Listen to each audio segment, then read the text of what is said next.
Bismillahirrahmanirrahim. Assalamualaikum warahmatullahi wabarakatuh. Perkenalkan, nama saya Rizka Amalia, NIM 1054011032220, kelas 4B, jurusan Pendidikan Guru Sekolah Dasar, Fakultas Keguruan dan Ilmu Pendidikan, Universitas Muhammadiyah Makassar. Baik, pada kali ini kita akan mempelajari mengenai mata pelajaran IPA kelas 4 SD dengan kompetensi dasar 3.6, menerapkan sifat-sifat bunyi dan keterkaitannya dengan indera pendengaran. Ada yang tahu nggak sih apa itu bunyi? Baik, kali ini kita akan membahas mengenai pengertian bunyi. Bunyi merupakan hasil dari getaran suatu benda yang merambat dalam bentuk gelombang bunyi. Bunyi yang dihasilkan pun berasal dari benda-benda yang bergetar. Baik, kita akan membahas mengenai sifat-sifat bunyi. Mengutip dari buku karya Prof. Yohanes Surya PhD berjudul Getaran dan Gelombang, setidaknya ada 4 sifat-sifat bunyi atau energi bunyi. Yang pertama itu, bunyi dapat dipantulkan. Yang kedua, bunyi dapat diserap. Yang ketiga, bunyi dapat merambat melalui media. Yang keempat, bunyi dapat dibiaskan. Berikut penjelasan mengenai keempat sifat-sifat bunyi tadi. Yang pertama, bunyi dapat dipantulkan. Sama seperti cahaya, bunyi juga dapat dipantulkan. Fenomena yang membuktikan bahwa sifat bunyi dapat dipantulkan yaitu seperti terjadi gaung atau gema. Pada gambar tersebut, gejala apa yang kamu dapat amati di sini? Berikut penjelasannya. Pada gambar tersebut, seseorang berteriak di dekat bukit.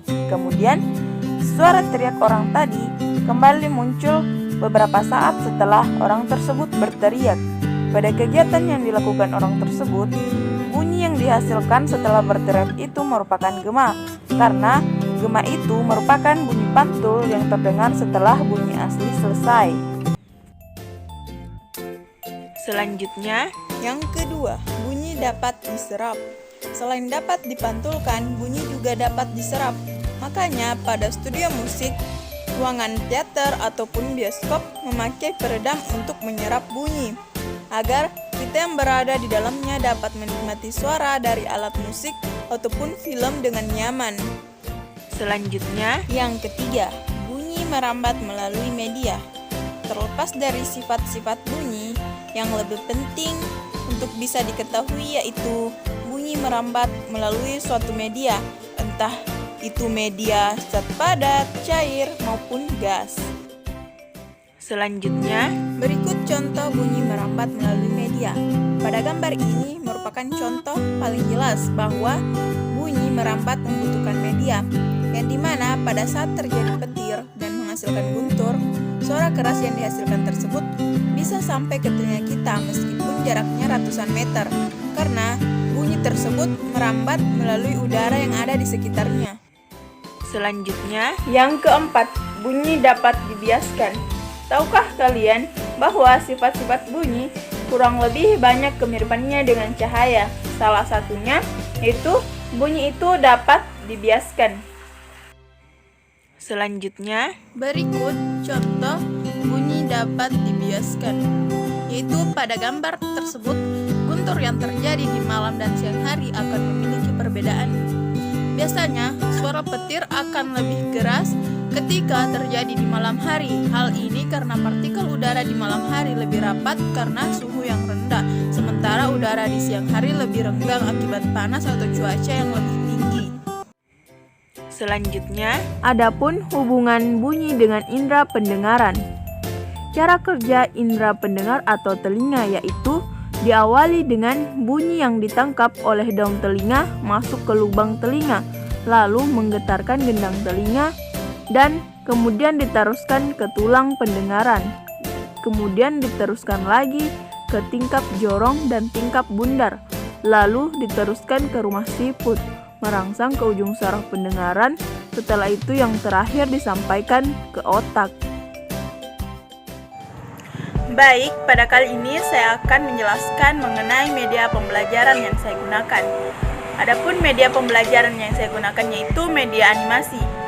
Media animasi ini merupakan media yang berisi kumpulan gambar yang diolah sedemikian rupa sehingga menghasilkan gerakan dan dilengkapi dengan audio sehingga berkesan hidup, serta menyimpan pesan-pesan pembelajaran. Adapun tujuan dari media animasi ini yaitu untuk memaksimalkan efek visual dan memberikan interaksi yang berkelanjutan sehingga pemahaman bahan ajar meningkat. Adapun fungsi dari media animasi ini yaitu yang pertama, menjelaskan dan memperkaya atau melengkapi informasi yang diberikan secara verbal. Yang kedua, meningkatkan motivasi dan efisiensi penyampaian informasi. Yang ketiga, meningkatkan efektivitas dan efisiensi penyampaian informasi. Yang keempat, variasi penyajian materi. Yang kelima, pemilihan media yang tepat akan menimbulkan semangat, gairah, dan mencegah kebosanan siswa untuk belajar. Yang keenam, kemudahan materi untuk dicerna dan lebih membekas sehingga tidak mudah dilupakan oleh siswa. Yang ketujuh, memberikan pengalaman yang lebih konkret bagi hal yang mungkin abstrak. Yang kedelapan, meningkatkan keingintahuan siswa. Yang kesembilan, memberikan stimulus dan mendorong respon siswa.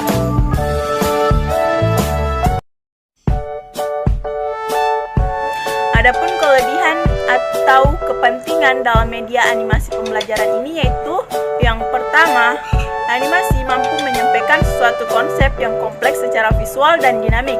Ini dapat membuat hubungan atau kaitan mengenai suatu konsep atau proses yang kompleks lebih mudah untuk dipetakan ke dalam pikiran pelajar dan seterusnya membantu dalam proses pemahaman.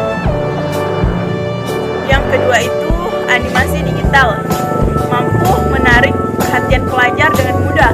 Animasi mampu menyampaikan suatu pesan dengan lebih baik dibandingkan penggunaan media yang lain.